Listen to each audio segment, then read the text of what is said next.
Now you recall that they had, in December 2023, asked the Federal High Court in Abuja to declare the purported peace agreement Fubara entered into at Abuja meeting as unconstitutional and an usurpation, nullification and undermining of the extant binding relevant provisions of the 1999 Constitution. So here we are in Rivers State and the developing crisis, but focusing on budget submission. Over sometime in December during the Peace Pact, one of the things that was listed was the resubmission of the budget that the Edison Amaehwule-led assembly had already passed into law and signed by the governor. However, that seemed to have trickled into a few. First, the assembly led by Amaehwule said that they are going to demand from the governor, and then they wrote him.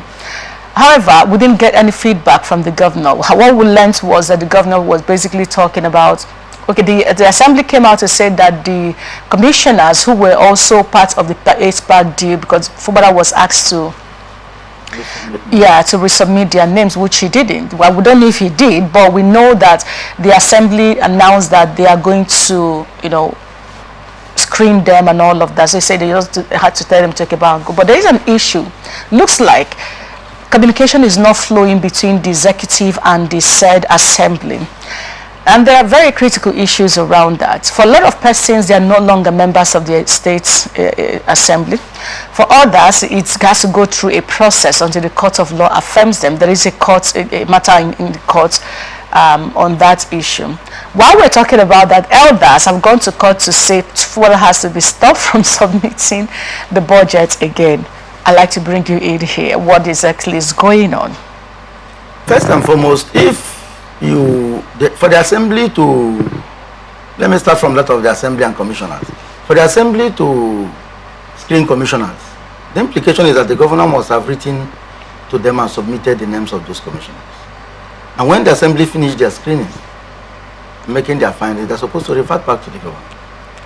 Now, if you are saying the governor is not receiving correspondence from you, how did you get the list of nominees? That he's not saying that they are going to reject his correspondence. He sends first them. of all, let us start from the commissioners you are screening. It is the duty of the executive to send the names or nominees, those nominees, to them. Now, if you say they are not receiving your correspondence, was it not the executive that sent those names to them? No, he's saying, Amaehwule led the assembly saying that they will not, he's threatening basically that they will no longer receive the correspondence from the governor because he has refused to submit the 2024 appropriation bill to them. Now, if you say the governor is not giving you correspondence, and the State House clerk is not receiving your correspondence, I think it's a matter that should be dealt with at the level of the civil service rules and discipline. Why did the governor come into it? Or can't Amaehwule, as the speaker, get across to the governor directly? Either by call, he doesn't have the governor's number. Can't he drive to the State House to see the governor and to discuss issues with him as the speaker?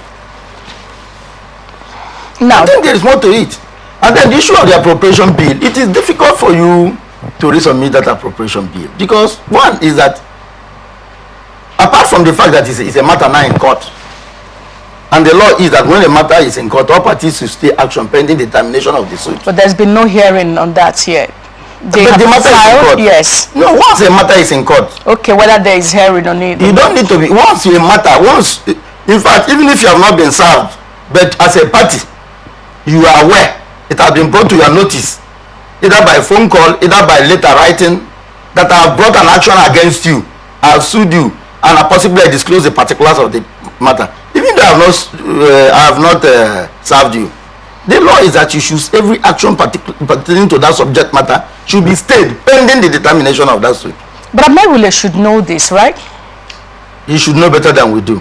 Then on the issue, but going further, you want the appropriation bill to be resubmitted, but the appropriation bill is already being used. The law is already in motion. The ring road that Julius Berger is destroying platings and bulldozers, is it not from the appropriation bill? Is it not part of the bill? Is it not from there they get the money? All the people that are paying pension and gratuity and salaries, is it not from that money? Is it not from the appropriation bill? So currently, monies have been, the appropriation bill is in motion. So how do you resubmit it? Are you going to draft a new appropriation bill excluding the monies you have spent? The appropriation bill is a law and it's been implemented. And in fact, if you stretch the argument for those who say they are not, these people are not considered members of the House of Assembly, the truth of the matter is this: as at the time that appropriation bill was made, a good number of the members of the House defected to the APC. So we heard or were informed. And therefore, whatever remained of the, and the Constitution is clear about the issue of defection. Yeah, but a lot of people are arguing that because the courts have not taken a stand on their defection, albeit... Is there a matter in court as per their defection? Is there any, has anybody gone to court to contest the issue of their defection? They went to court. PDP is also in court. Because PDP, first of all, asked INEC to declare their seat vacant. Edison declared their seat vacant as the then speaker, declared their seat vacant. And after he declared their seat vacant, they went to court too, I think on the 15th of December, thereabout, asking the courts to determine whether the 109 subsection G of the 1999 Constitution is actually what it is.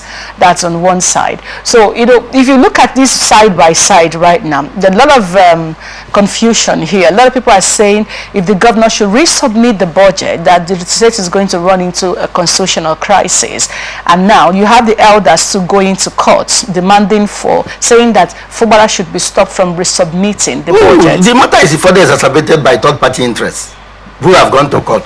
And as I explained earlier, if the matter is in court, all parties should stay action pending the determination of the suit.